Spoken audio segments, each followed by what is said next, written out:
Hello, I'm Sagan Thacker, and today I'm going to tell you a story from around here, a story from the Cherokee people who have lived in this place for many, many years and continue to do so today. It is a story of how the world was created according to the Cherokee. Okay. Long, long ago, the world was different from today. It was all water with no land to be found. People did not exist yet, and the animals and plants all lived high above the water in Galun-Lati, beyond the sky arch. It was extremely crowded there, and the animals wanted more room. They looked down far below to the water below and wondered what, if anything, was down there. It just looked like water. Flat, blue, nothing else. At last, Dionysi, the little water beetle who both swims and flies, part of two worlds there, decided that she would take the responsibility and go down to check things out. She gathered her breath. She took a huge leap and flew down, down, down until she reached the surface of the water and splash, went under. The animals watched and waited, but saw nothing. Then, after just a few seconds, the water beetle reappeared. She darted left, right, all around, but could find no place to rest. It was all water, no land whatsoever. Then, she made a decision. She was like, there is one part that I have not yet explored, and it is the one part that I cannot see. So here I go. So she took a huge breath into her tiny bug lungs and disappeared again under the surface of the water. The animals watching from above were more than a little worried now, and they waited and waited and waited and waited, but there was no sign of the water beetle. Hours went by. Then days went by, until suddenly, one of the animals noticed a little stream of bubbles just below the surface of the water. They all leaned forward, some almost falling out of their crowded place in the sky. Then the water beetle burst up from the water, took a huge breath, and fell unconscious on her back, floating on the surface of the water. The animals cheered with relief. Then, when the water beetle woke up, they noticed that she had been carrying a little bit of soft mud from the very bottom of the endless ocean.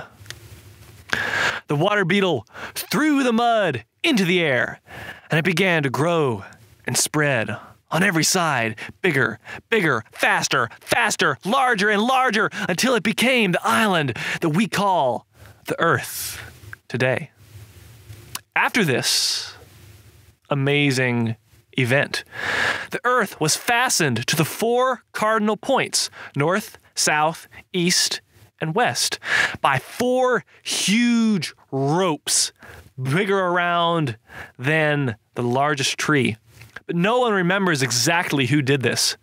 Perhaps it was the water beetle. Perhaps it was another animal. It was far too long ago for us to recall all of the details. We remember as much as I am telling you, but we don't remember it all. The cords, however, the ropes, kept the Earth from rocking back and forth like a boat and kept it steady.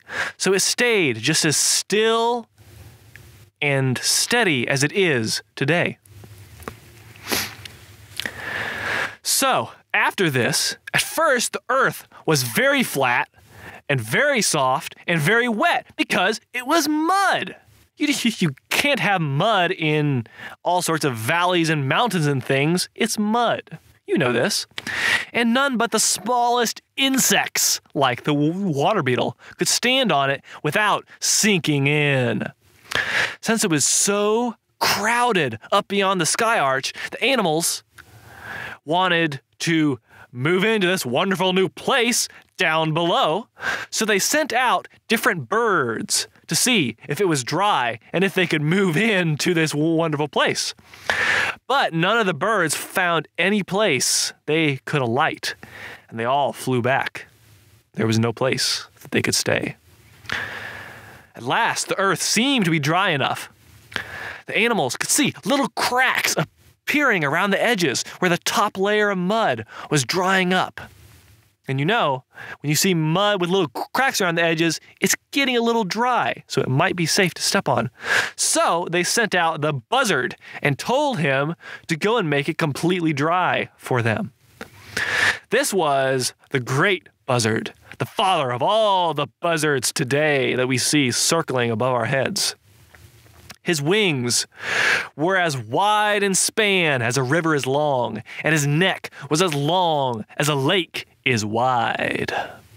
This is a big buzzard. He flew all around the earth, fanning the earth with his wings.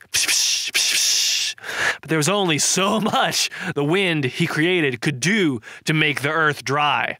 So it was still quite soft and unable to alight upon.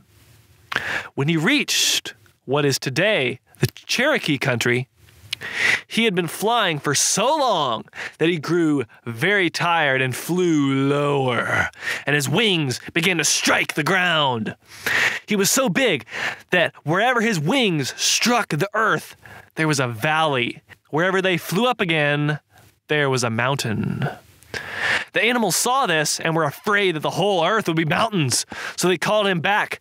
But the Cherokee country remains full of mountains to this day, as we see around us. I am telling this story on a mountain right now, all because of that buzzard. So, when the earth was finally dry, after a long wait, and the animals came down, flying, diving, or shinnying down the 4 ropes holding up the earth, it was still dark, and it was very cold. The animals couldn't see well, and they shivered. So they found in a hidden corner of the earth a round ball of flames, which they named the sun. And they set her in a track in the sky to go every day across the earth from east to west, just overhead and just above the mountaintops, very close to the earth.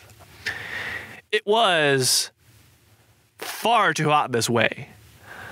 The sun burnt the earth, and the animals were not happy and not comfortable. The red crawfish, which we see around here today, had his shell scorched a bright red, so that his meat was burnt and spoiled, and the Cherokee people do not eat it. Only raccoons eat it. This obviously was not going to work with the sun. It was not comfortable, and it was not conducive to further life on the island that we call Earth. So the animals took the sun and put it another handbreadth higher in the sky, just as long as your hand is long. They moved it up, but it was still far too hot. So they raised it another time, and another, and another, and another, and another, until it was exactly 7 handbreadths high. 7 hands on top of one another. And it was just under the sky arch where the animals had come from to start with. Then it was just right. Not too hot, not too cold.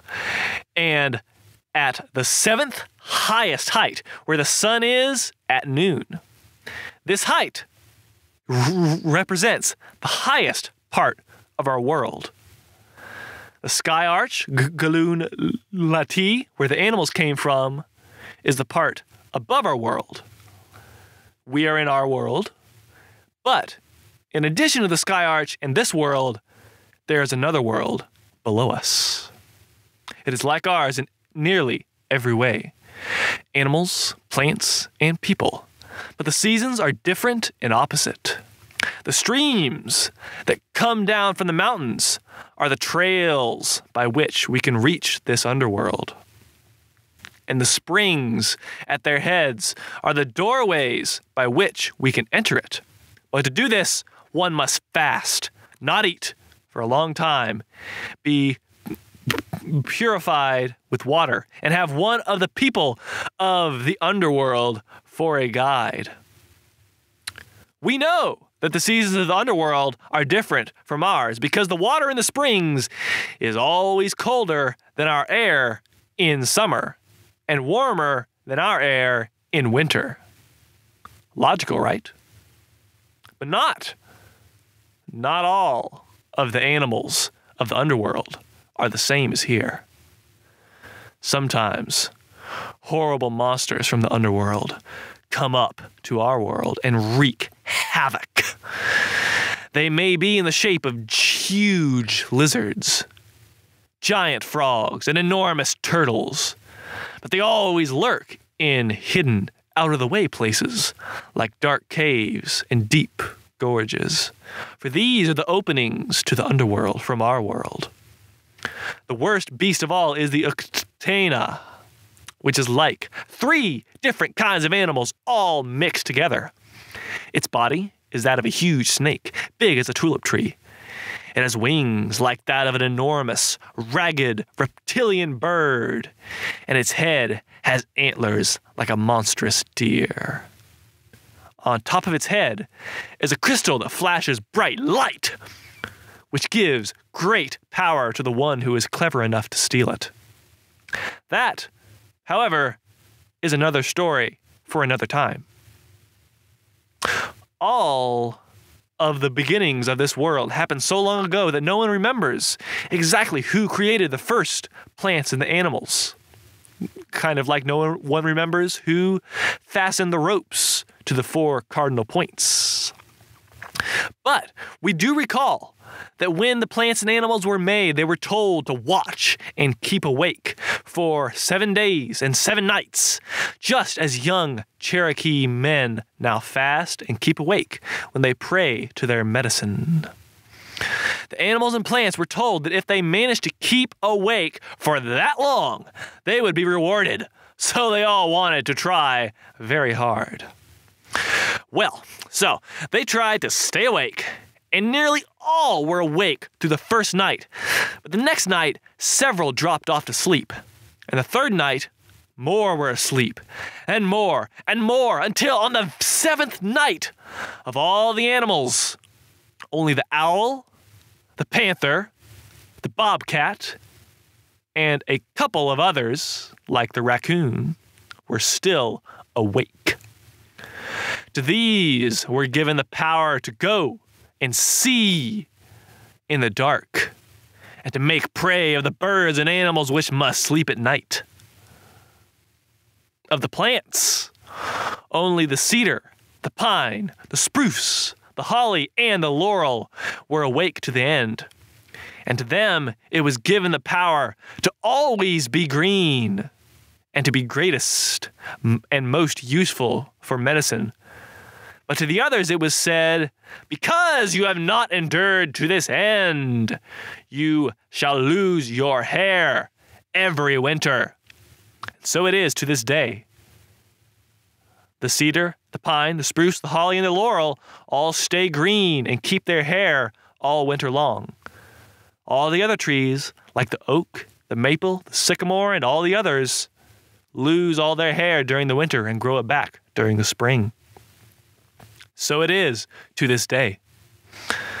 The world that existed in those faraway times still endures today, and the effects of those early actions by the animals and plants are still felt by everyone in Cherokee country.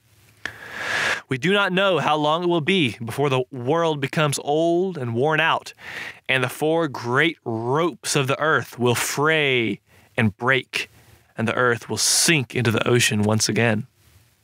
We only know that we are here today, and I am telling this story to you, and you are hearing me. So the Cherokee tell the story of the creation of the world. Thank you for listening to me tell it. Before we go, I want to give thanks and recognition to the elders who shared this story with the people who wrote it down, especially Swimmer, John Axe, Lloyd Arnique, and Kathy Littlejohn. Wado u dohiyu u chati. This podcast was created for Astronomy 301 Indigenous Perspectives on the Sky and recorded with the gracious help of Kent Thompson and Kevin Watson.